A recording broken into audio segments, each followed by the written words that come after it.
Despite his policy of modernization, Abdulaziz never forgot his obligations as guardian of the holy mosques.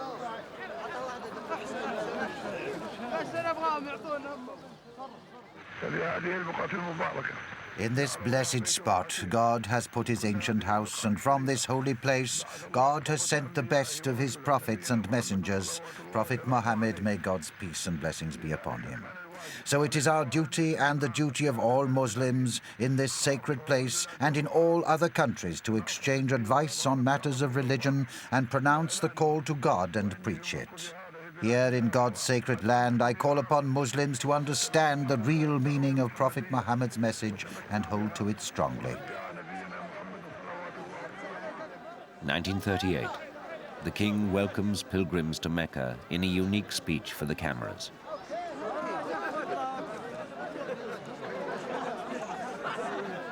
The King knew that this was his most serious responsibility.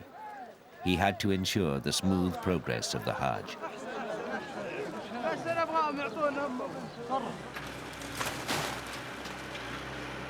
Meanwhile, the King began extending the Haram. It was the first time anyone had enlarged the precinct since the Ottoman Sultan Suleiman the Magnificent built the cloisters 400 years before.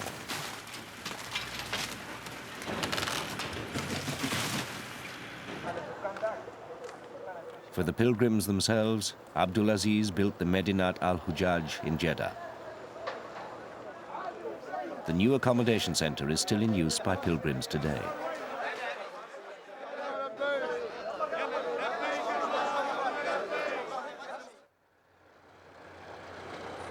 All this reaffirmed the King's position as the leading independent Arab ruler.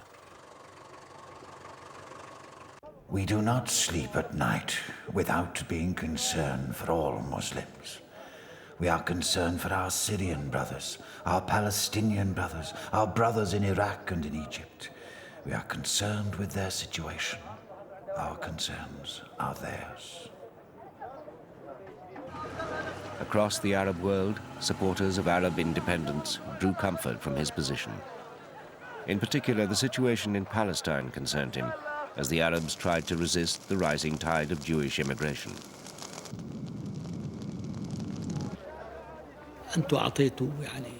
He said, you have given the Jews a land you don't own so as to give them land.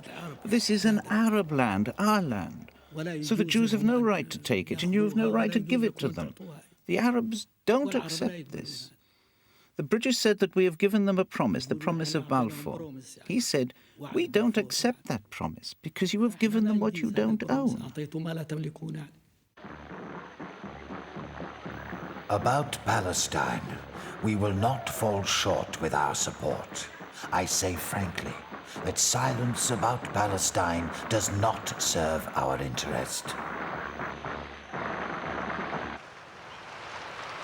When World War II broke out, it meant the beginning of huge changes in the Arab world.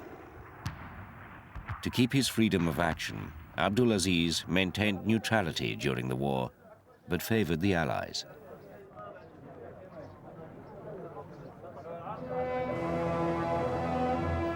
In 1945, after the Conference of Yalta, the American President Roosevelt invited King Abdulaziz to meet him at Suez. He sent a destroyer to bring the king and his court from Jeddah. It was a symbolic meeting. The two statesmen got on famously well. Yes, they were in good spirits, and Mr. Roosevelt had a very good sense of humor. He told King Abdulaziz, for a long time I've wished to meet you. I've read about you, and now we have met, I want you to tell me what's on your mind. وأنا أريد الآن وقد اجتمعنا أن تخبرني ما الذي لديك. King Abdulaziz told the interpreter, Colonel Edie, to say that he had received a telegram indicating that Mr. Roosevelt wanted to see him. And now he is here. So what does Mr. Roosevelt want to talk to him about? معك ما الذي لديك أنت تريد أن تخبرني به. Abdulaziz even persuaded the president to promise to review his Palestinian policy.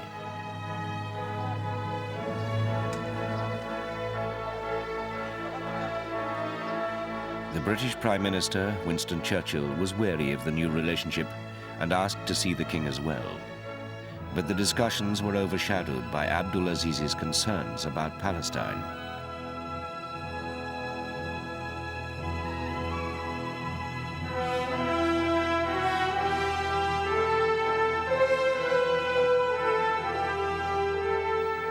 Abdulaziz finally declared war on Germany, and his country shared the historic meetings in Britain and the United States, which started the United Nations.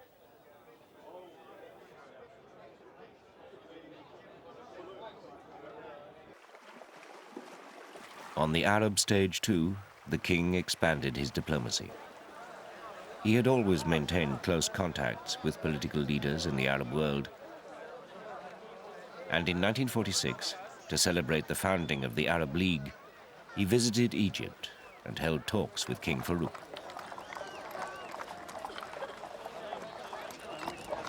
A new world was taking shape.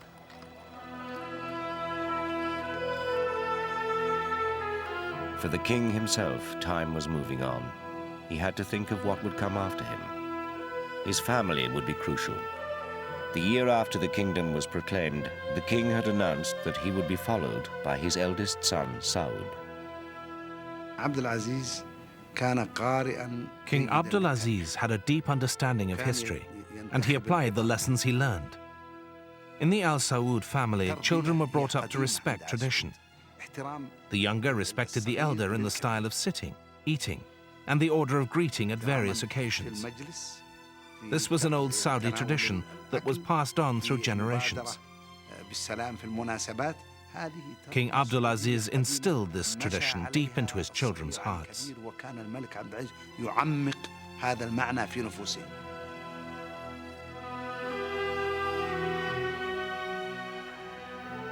It was in 1953, even as he was putting in place a new cabinet style of government for the kingdom, that the king passed away.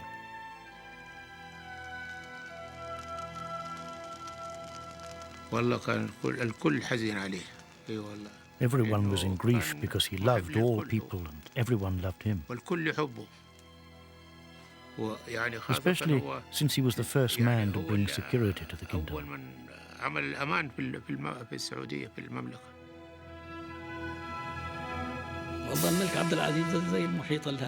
King Abdulaziz was just like the Pacific Ocean, a quiet person in the full sense of the word, but when provoked, he reacted firmly. We knew him to be truthful, firm, and strong. عبدالعزيز آية من الآيات في زمانه داهية الدواهي والله معه. Abdulaziz was a miracle in his time. He was a very clever man, and God was on his side because he had so many unique characteristics: religion, knowledge, and wisdom. ينزع الحكم من يشاء ويعطي من يشاء.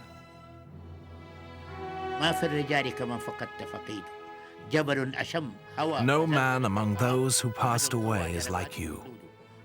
You are like a high mountain which collapsed and shook the ground. You are like the mountain of Uhud, which was buried into a grave.